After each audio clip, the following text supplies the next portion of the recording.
Hey guys, so I just got back from seeing the Book of Clarence finally. I know the biggest movie of the year or the weekend, not.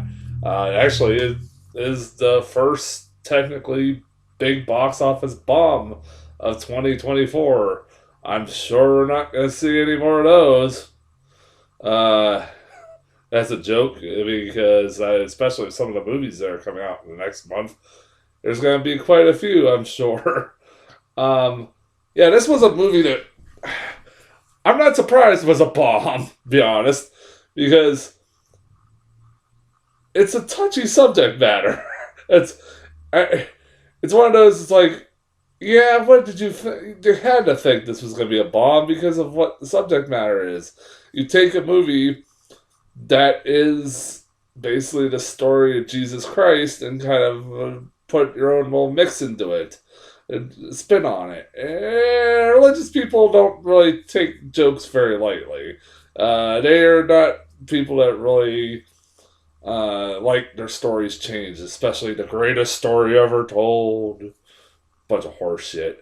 I'm sorry if you're religious, but that saying that's the story of Jesus is the greatest story ever told is arrogant and fucking false. I'm sorry, it bugs the hell out of me to this day. Anyways, this was a movie I was like, well, and then I don't know about this, but I'll be honest, I actually kind of enjoyed the hell out of this movie. I was kind of sad that this movie bombed, but again, I understand why. This movie's actually pretty good. It's a movie. It's a movie I kind of like for the most part. Uh, this movie is pretty damn funny. It's a movie that, like, for the first half, I was enjoying the hell out of. It's was basically what this the first half of this movie is for me was like a black version of Life of Brian, is the best way to put it, and it was working for me. It's basically, if you don't know what the movie is, it's the story of this guy named Clarence, hence the title, who his he basically lives in Jerusalem during the time of Jesus Christ and his uh, while he was alive. And he lives in basically the ghetto of Jerusalem. I think he says it's the South Side Jerusalem or something. I don't fucking remember, something like that. It begins where he's having a street race, but instead of there being cars, it's a carriage drawn by horses, and he's racing Mary Magdalene. No, I'm not making any of that up. That's how the movie opens, and it's a cast of all black actors for the most part, uh, playing very iconic biblical roles. And again, one of those things is like, oh, I can see definitely why this movie bombed. Not a lot of people are going to be a big fan of this. The fact that there's a black Jesus, a black Joseph, a black Jew, like like I'm sure the right wing nuts are gonna love this shit.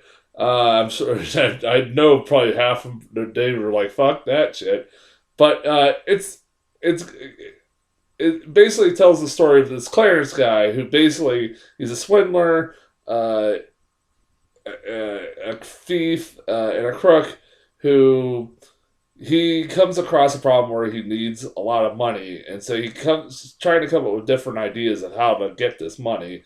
First, he comes up with the idea of trying to become the 13th apostle, while his brother Thomas is one of the apostles. His twin brother Thomas is one of the apostles for Jesus Christ, and they deny him. So he gets the idea of, well, what about if I try to become the new Messiah? And it becomes a parody of that, which results in a funny damn scene where he meets Mary Magdalene and she basically calls him a dumbass. That was a pretty fucking funny scene. The movie is really funny. Like it takes itself doesn't take it for the most part for the first half. You're like, this movie's not taking itself too seriously. It's very funny. There's some really funny lines. Fun lines I can't repeat because I'm white and there's some lines that only they could get away with. And Lakeith Steinfeld, who I've been a big fan of since I saw him in Sorry to Bother You, he was great. He was really great. That guy's really underrated. Like he does not get enough credit. I love him as an actor, and he was really good in this movie.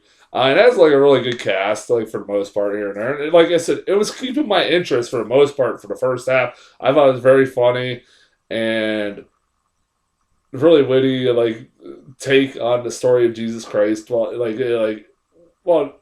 like it being its own little thing. But then as the movie got along, is where it started to lose me.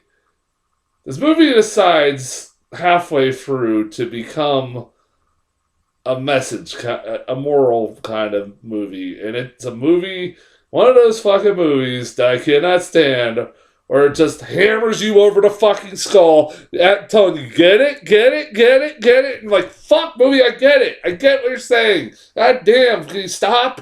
Like, it feels like somebody basically throughout the movie, at the beginning of the movie, there's this whole thing where they keep coming across Roman guards because it's the time of Jesus Christ, and these guards basically act as like police officers, and like they're like, oh, we are looking for people that fit your description or something like that.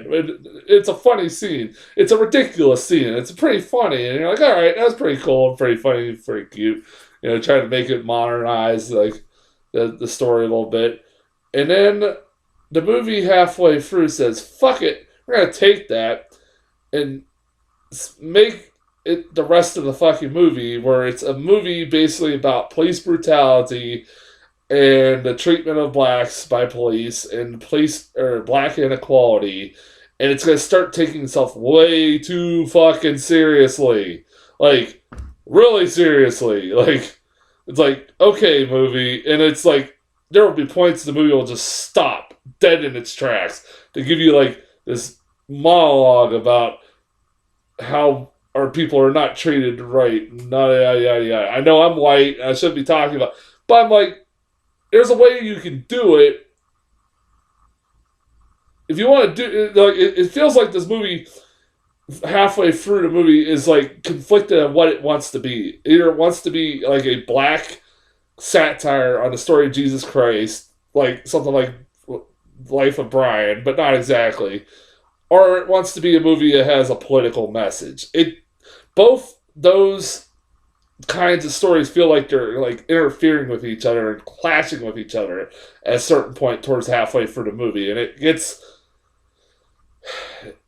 kind of gets ridiculous. And it's like, I'm supposed to take this shit seriously, where it's because a movie about police brutality, but it's with Roman guards, and then there's a part where Benedict Cumberbatch pops up in the best part of the movie.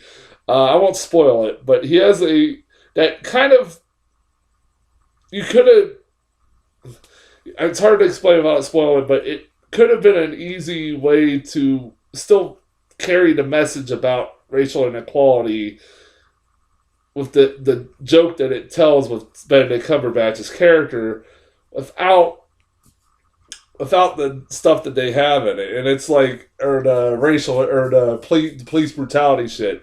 And it's like, it was very funny. It was very, very funny. My favorite joke in the whole movie was what the end result of the Benedict Cumberbatch character. I thought it was very fucking funny.